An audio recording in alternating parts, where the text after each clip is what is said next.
Hello everyone, it's Annie. I just wanted to, there were, excuse me, there were a few other things that I had wanted to talk about recently, but life has been super busy and I totally forgot.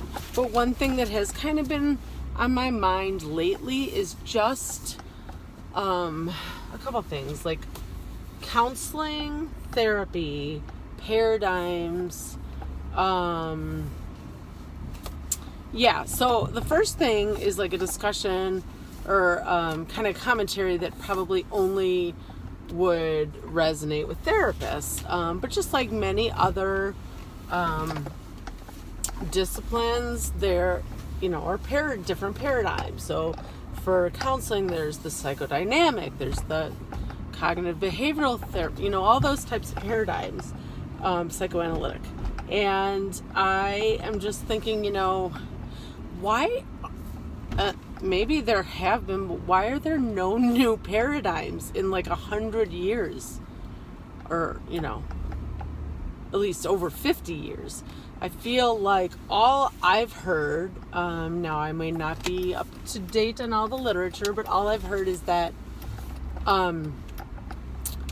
you do this. If you don't do CBT, then you are like eclectic, or you utilize multiple. It's like, can we just come up with like another paradigm?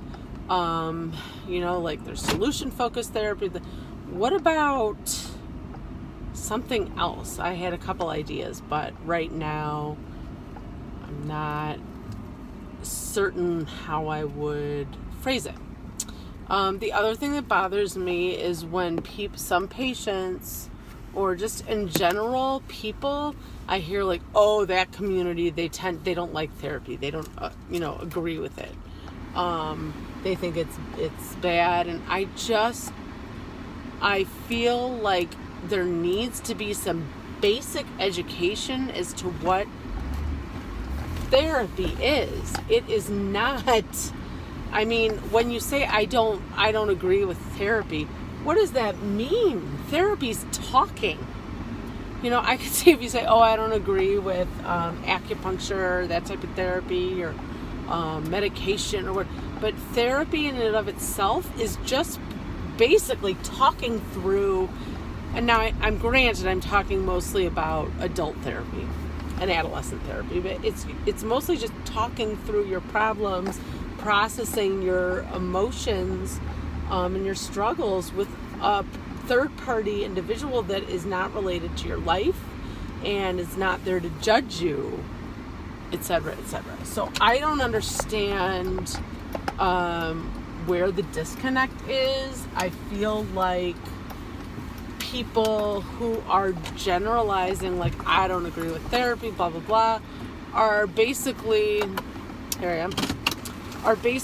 not understanding what therapy is and thinking it's some kind of witchery, or like that someone comes in my room, they sit on a couch and I dance around a fire and throw, squirrel bones in there and do my sorcery, and boo, off they come, a new person. And that is not, I know I'm exaggerating, but why do people not believe in therapy?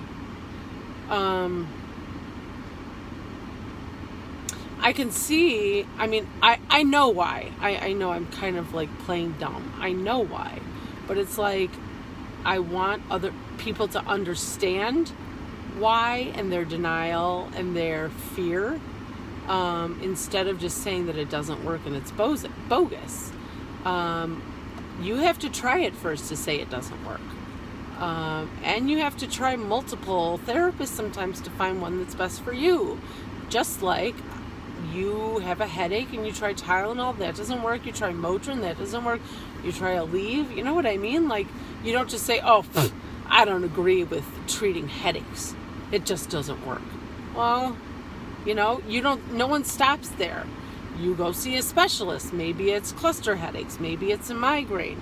You know what I mean? So if I go to one therapist for 20 minutes and I make up my decision on the entire field of, counseling therapy, that's just ignorance and stupidity, I think. So I also want to say that therapy, at least the therapy that I do, you don't come into my office and I just tell you how to fix yourself. First of all, we are all, and at the same time, none of us are broken. I mean, we don't need to be fixed. We're just all learning and growing. And some of us are at different points than others. And, so I might offer some advisement, but I'm not going to tell you what to do with your life. And I'm not going to tell you what I think about you unless it's going to benefit you. And I would say in therapy, it's usually the patient that is doing most of the work if they want to receive the benefit.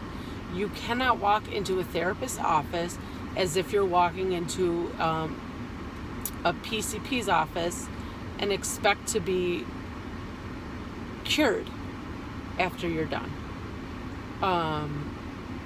Therapy is to help you get back on track, help you navigate the path of life, but it is no magical, pill.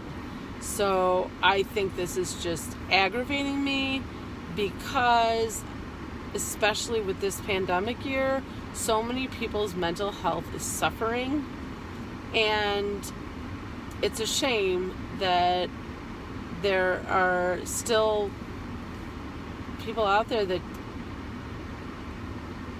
just discount it so easily and readily. And it also breaks my heart to a certain extent because I feel like some of those very people who think it's a bad idea would really, really benefit from therapy on some level.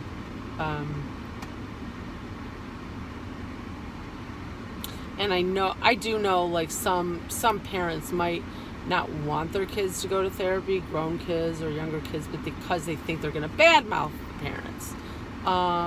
And parents, then we need to own that. We're not perfect. We fuck up all the time. So if it helps your kid to be able to talk about your fuck-uppery, by all means, let them recover and heal. So anyway, Happy New Year, and bye-bye.